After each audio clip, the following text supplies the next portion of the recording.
पुरानी पेंशन की बात करेगा वही देश पे राज करेगा, पुरानी पेंशन की बात करेगा वही देश पे राज करेगा।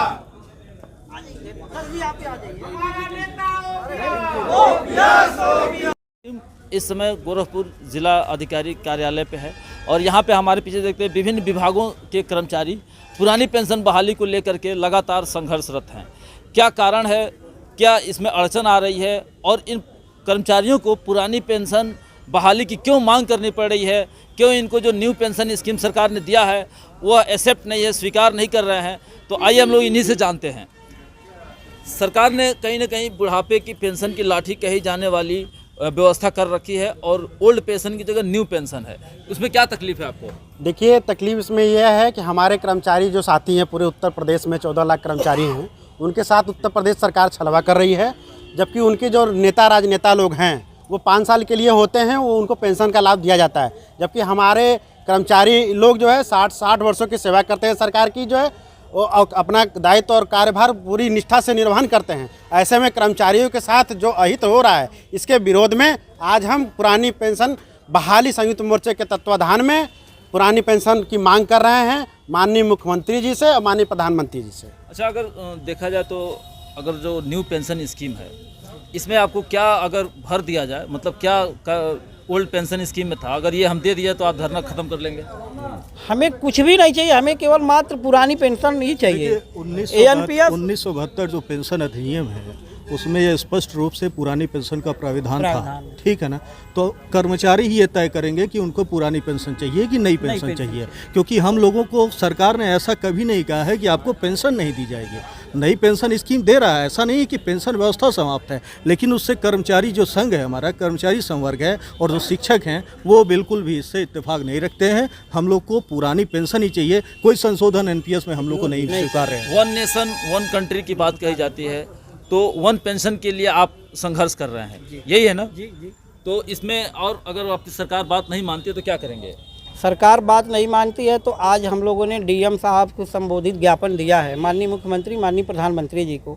अगर नहीं मानेगी तो उत्तर प्रदेश नहीं पूरे देश में हम लोग जंतर मंतर पे पुरानी पेंशन बहाली संयुक्त मोर्चा के तत्वाधान में बड़े पैमाने पे धरना प्रदर्शन हम लोग करेंगे और अपनी पुरानी पेंशन के लिए हम लोग संघर्षरत रहेंगे। 2024 तक अगर हमारी पुरानी पेंशन बहाल नहीं की जाती है तो हम सभी लोग इस सरकार को बताएंगे कि पुरानी पेंशन बहाली अगर आपने नहीं किया तो आने वाले दिनों में आप भी नहीं इस देश में आएंगे। ऐसा है, मूड बना रखा है कि सरकार को अगर 2024 तक चुनाव से पहले नहीं बहाल हुई तो आप लोग कहीं ना कहीं सरकार गिराने का काम करेंगे? जी सर, एकदम बना लिए हैं। हाँ, क्या बता रही? ये 5 साल के लिए सांसद लोग होते हैं, वो लोग पुरानी पेंशन को लेके कार्यरत हैं, तो 5 साल में उनको पुरानी पेंशन चाहिए और हम लोग 60 साल की उम्र तक अपना जो हम सेवा दे रहे हैं उसके बावजूद भी हमें पुरानी पेंशन क्यों नहीं चाहिए? मतलब यही पीड़ा है, यही पीड़ा है कि वो अगर ग्राम प्रधान से लेकर के प्रधानमंत्री पे आधारित हमारी जो सेवाएं हैं, जो हमारी पेंशन मिल रही है हमको, उससे यदि बुढ़ापे में हम बीमार हुए, हमको दवा भर का पैसा नहीं हो पाएगा तो हमारी खर्चे कहाँ से चलेंगे? इसलिए हमें पुरानी पेंशन चाहिए। अगर जैसे कि आपको इसी बात का दुख है कि सरकार में जो भी नुमाइंदे हैं, प्रतिनिधि हैं, वो अपनी पेंशन ले रहे हैं, आपका हक छीन रहे हैं। हाँ, जी, तो इसके लिए आपको हक मिले, क्या करेंगे?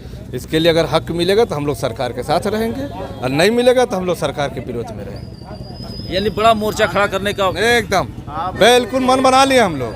अगर सरकार नहीं मानेगी हम लोग की बात तो पक्का कि हम लोग दिल्ली पर जंतर मंतर पर धरना दिल्ली में मन बना लिया। अगर सरकार मान जाएगी तो ठीक है, नहीं मानी तो हम लोग चलेंगे। हम लोग धरना के विरुद्ध में जनादेश जा रहा है ओपीएस के वजह से। ओपीएस के वजह से सरकार के विरुद्ध में जो है जो भी पार्टी चुनाव लड़ रही है उसको जो है फ़ायदा हो रहा है, सरकार जो है पीछे जा रही है।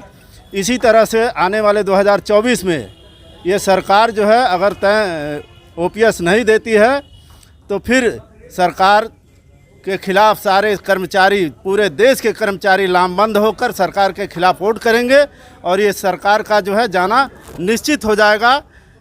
इसलिए कर्नाटक मारने आ जाएगा। हाँ, कर्नाटक और तमाम हिमाचल प्रदेश, ये सारे उदाहरण आप लोगों के सामने है। चलिए, पूरे देश ये बताया जा रहा है, वही पूरे देश में। हाँ बताइए क्या कह रहे हैं? कहना चाहते हैं हम अजीत यादव, जनपद अध्यक्ष मिनिस्ट्रियल गोरखपुर के, प्रधानमंत्री जी हमारे मन की बात करते हैं, सब लोग सुनते हैं। हम लोगों की मन की बात वो कभी नहीं सुन रहे हैं कि कर्मचारी कितने पीड़ित हैं। जब हमारा देश गरीब था तो सरकार पेंशन देती थी, आज हमारा देश अमीर हो गया है तो हमारी पेंशन क्यों बंद की गई है? अब मैं सरकार से पूछना चाहता हूं कि एक देश एक संविधान, सबको पेंशन एक समान, कर्मचारी एकता जिंदाबाद जिंदाबाद। चलिए, बिल्कुल सोचने का विषय है। क्या बताना यह है कि हम सभी जो भी कर्मचारी हैं, ये लोग हम लोग आज लामबंद हैं इसलिए कि हम लोग को पुरानी पेंशन चाहिए। अगर नहीं देंगे तो 2024 में वह जान लेंगे, उनको उखाड़ फेंकने का काम हम लोग करेंगे। क्या बताना चाह रहे हैं? पुरानी पेंशन नई पेंशन में सबसे महत्वपूर्ण अंतर समझ लीजिए। अभी हमारा एक कर्मचारी परदौना में रिटायर हुआ,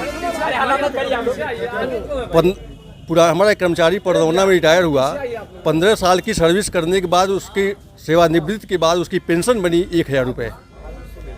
और इस महत्वपूर्ण कितनी थी उस आदमी की? लास्ट सैलरी उनकी 35,000 रुपये थी और रिटायर 1000 रुपये की पेंशन का आप क्या समझ रहे हैं? पहली बात। दूसरी बात, ये हमारा संयुक्त मोर्चा और पूरे देश का कर्मचारी किसी भी सरकार को, जो भी सरकार आती है, अगर इस मांग को नहीं मांगती है तो हम लोग उखाड़ फेंकेंगे। इसका प्रमाण है आपके पास। राजस्थान की सरकार पुरानी पेंशन में आज उखड़ के किनारे है। कर्नाटक की सरकार पुरानी पेंशन के नाम पर आज उखाड़ करके किनारे है। अब इसके बाद उत्तर प्रदेश बचा हुआ है, देश बचा हुआ है। आपके सामने प्रमाण आएगा, पुरानी पेंशन जो बहाल नहीं करेगा वैसे तो उखाड़ दिया जाएगा। जिस देश में ये बात कही जा रही है कि अगर हर जगह सरकार, जब हमारा देश गरीब था तो पेंशन मिल रही थी, आज हम जो है कि विकसित राष्ट्र की तरफ बढ़ रहे हैं, उसके बावजूद आज हमारा पेंशन छीना जा रहा है, तो ये कहीं ना कहीं सोचने का विषय है। सबसे महत्वपूर्ण बात यह है कि प्रधानमंत्री मन की बात करते हैं तो कम से कम कर्मचारियों के मन की पीड़ा भी जरूर सुने, तभी इस समस्या का समाधान हो सकता है। धन्यवाद।